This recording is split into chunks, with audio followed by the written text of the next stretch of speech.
रहा है metallic silos are use by farmer for storing grain. Metallic silos होती है जैसे एक कोन और नीचे सिलेंडर होता है जहां पे वो ग्रेन को स्टोर करता है ताकि वो ड्राई रहे हमेशा।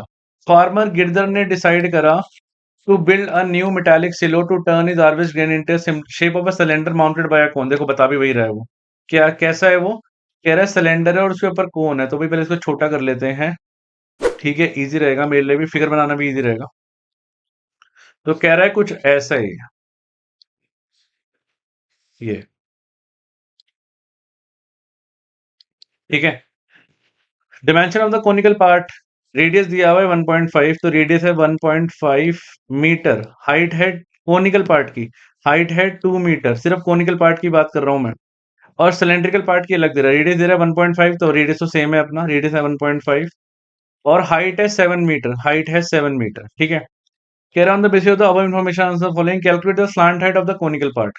तो सबसे पहले आपको लिखना पड़ेगा ये चीज ना, कि कोनिकल पार्ट का क्या क्या गिवन है। पहली बार टीचर को क्लैरिटी देने के लिए, और दूसरी बात आप खुद कंफ्यूज ना हो जाओ एग्जाम करते करते। सिलेंड्रिकल पार्ट, सिलेंडर, एक सेकेंड भाई, प्रॉपर सिस्टम से करना होता है, ये नहीं सीधा जंप नहीं करना होता आंसर पे ना। कोनिकल पार्ट में आर कितना है हमारे पास? It is 1.5 metre. और हाइट कितनी है हमारे पास? It is 2 metre. सिलेंडर में आर कितना है हमारे पास? 1.5 मीटर। मैं दोनों को स्मॉल आर लिख रहा हूँ, क्यों? क्योंकि दोनों का रेडियस सेम है और इसकी हाइट अलग है, तो इसको कैपिटल एस लिख देता हूँ, 7 मीटर। क्लियर है? फर्स्ट पार्ट कह रहा है स्लांट हाइट निकाल दो कोनिकल पार्ट की। तो स्लांट हाइट का फॉर्मूला क्या होता है? L square is equal to h square plus r square, है ना। स्लांट हाइट होती क्या है? ये टेढ़ी हाइट। ये निकालने के लिए कह रहा है, हाइट आपको दे रहा है, ये 2 दे रहा है और ये 2 दे रहा है, 90 डिग्री बनाता है, सीधा पाइथागोरस से भी निकाल सकते हैं, सेम आएगा आंसर। ठीक है। फर्स्ट पार्ट कर रहा हूँ, तो l square is equal to h square. H square मतलब 2 का स्क्वायर, आर स्क्वायर मतलब 1.5 का स्क्वायर। 15 का स्क्वायर आपको याद होगा, तो ये हुआ 4, 15 का स्क्वायर हो जाए 225, तो दैट इज 2.25। तो ये हो गया l square is equal to 6.25। अब आपको एल निकालना है। एल हम जरा साइड में लिख लेते हैं, एल मैं यहाँ लिख देता हूँ। ठीक है। तो एल होगा हमारे पास √6.25। और आपको बताइए 625 कितना होता है? 25 का होता है। एल कितना हो गया? It is 2.5 metre. तो फर्स्ट पार्ट का आंसर तो आ गया हमारा। कितना आ गया? It is 2.5 metre. First part का डन है। कह रहा है find the curve surface area of the conical part of one silo. तो कोनिकल पार्ट का निकाल दो सी एस से। तो सी एस ए का फॉर्मूला क्या होता है? It is pi R L. लगाओ और खत्म करो। पाई आर एल लगाना है हमने सेकंड पार्ट में ना। Second part is pi R L. Pi कितना है कोनिकल पार्ट का? सी s a of cone.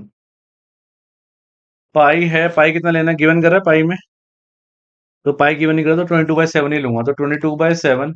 Are कितना है हमारे पास? It is 1.5। और एल निकाला है 2.5। 1.5 इंटू 2.5। अब इसको सॉल्व कर लो। पॉइंट हटा 10 लगा, पॉइंट हटा 10 लगा।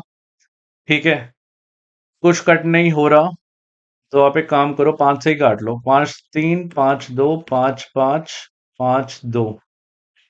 ठीक है, 2 गया 11 पे, तो ये आया 11 3 33। 33 इंटू 5 अपॉन 14। इसको मल्टीप्लाई कर लेंगे तो ये आएगा 5 3 15 का 5 1 ऊपर। ठीक है, 5 15 16 165/14। इसको हम डिवाइड करेंगे 165 को 14 से, तो 14 1 14, तो ये आया आपके पास 2। ठीक है, माइनस करेंगे 5। 14 1 14 अगेन, तो 24। कितना आया? 11 आया। पॉइंट लगा, यहाँ पे 0 लगा। अब ये किस पे जाएगा? 14 के, ये आई थिंक 7 पे जाएगा।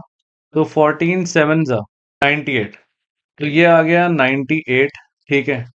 ये गया 10 में से 8 गए 2, 10 में से 9 गया 1, फिर से 0 लगेगा। अब ये 8 पे जाएगा, ये हो गया 112। अब 2 डेसिमल इनफ है यार, इससे आगे जाने की जरूरत नहीं है। तो ये आ गया 11.78 मीटर क्यूब। मीटर क्यूब आ गया आपका, metre square sorry, c s a. Volume होगा तो क्यूब होगा। ठीक है, सेकंड पार्ट का आंसर आपका आ चुका है। सेकंड पार्ट भी हो गया। थर्ड कह रहा है find the cost of metal sheet use to make the curved cylindrical part of one silo. तो बेसिकली आपसे सिलेंडर बनाने की बात ही कर रहा है बस वो। तो 2πRS लगाएंगे हम simple. C s a of, मैं इसको इरेज कर देता हूँ कैलकुलेशन को। तो थर्ड पार्ट देखो, यहाँ करते हैं। थर्ड पार्ट कह रहा है c s a of cylinder निकाल दो। ठीक है, इट इज 2πRH। तो 2 इंटू 22/7। आर कितना है हमारे पास? 1.5। और सिलेंड्रिकल पार्ट का कैपिटल एच लिख दो, ज्यादा बेटर रहेगा, क्योंकि बड़ा पार्ट था ना वो 7 है। तो बस ये तो इजी हो गई कैलकुलेशन हमारे लिए, कट गया। तो ये आया 44 इंटू 1.5, पॉइंट हटा दो, 10 लगा दो, 5352, ये गया 22, तो 66 आंसर आ गया। 66 मीटर स्क्वायर आ गया आंसर। क्लियर है? कुछ और ही पूछ रहा है वो थर्ड पार्ट में ना। थर्ड पार्ट में कह रहा है कॉस्ट निकाल दो 2000 रुपीज पर मीटर स्क्वायर दे रहा है 2000 रुपीज। तो मतलब इसके बाद मैं यहाँ कर देता हूँ, 1 मीटर स्क्वायर के पैसे कितने दे रहा है वो, रुपीज 2000। तो 66 मीटर स्क्वायर के कितने रुपए होंगे, 2000 मल्टीप्लाई बाय 66। तो 6 2 12 का 2, 1 ऊपर, 6 12 13, 132000। तो आंसर आ गया रुपीज 1,32,000 आंसर आ चुका है थर्ड पार्ट। ठीक है। और पार्ट, और पार्ट कह रहा है find the total capacity of one silo to store grains. भाई ध्यान रखना, ग्रेन जो स्टोर होगी ना, आपको पूरी वॉल्यूम मत निकाल देना, ग्रेन सिर्फ इस पार्ट में स्टोर होने वाली है। ठीक है, क्योंकि ऊपर से तो वो निकालेगा। तो आपको बेसिकली इनडायरेक्टली देखो, टोटल कैपेसिटी बोल के कंफ्यूज कर रहा है वो आपको। आप कोई बच्चे निकाल भी आएंगे, पूरा को प्लस कर देंगे, कोई फायदा नहीं है। ऑफ टू स्टोर ग्रेन्स कह रहा है, तो पाई आर स्क्वायर निकालना है हमने, बेसिकली क्या निकालना है, पाई आर। इसको मैं जरा छोटा कर देता हूँ, इजी रहेगा, है ना, इरेज नहीं करते। तो पाई आर स्क्वायर निकालना है हमने। फोर्थ और पार्ट है, और पार्ट, थर्ड पार्ट का और पार्ट है, नहीं थर्ड पार्ट का और पार्ट। ठीक है। तो वॉल्यूम निकालना है आपको, ये होता है पाई आर स्क्वायर एच। तो पाई हो गया 22/7। आर अपने पास कितना है, 1.5 इंटू 1.5, और एच कैपिटल लेंगे हम, इट इज 7। ये कट होगा, कट गया। तो ये हो गया, पॉइंट हटा 10 लगा, पॉइंट हटा 10 लगा, 5352, 2 गया 11 पे, 11 3 33, 33 99/2। आप इसे काटोगे तो ये आएगा 49.5 मीटर क्यूब। वॉल्यूम है तो क्यूब लगेगा, तो ये आपका आंसर है, तो ये आएगी वॉल्यूम। ठीक है।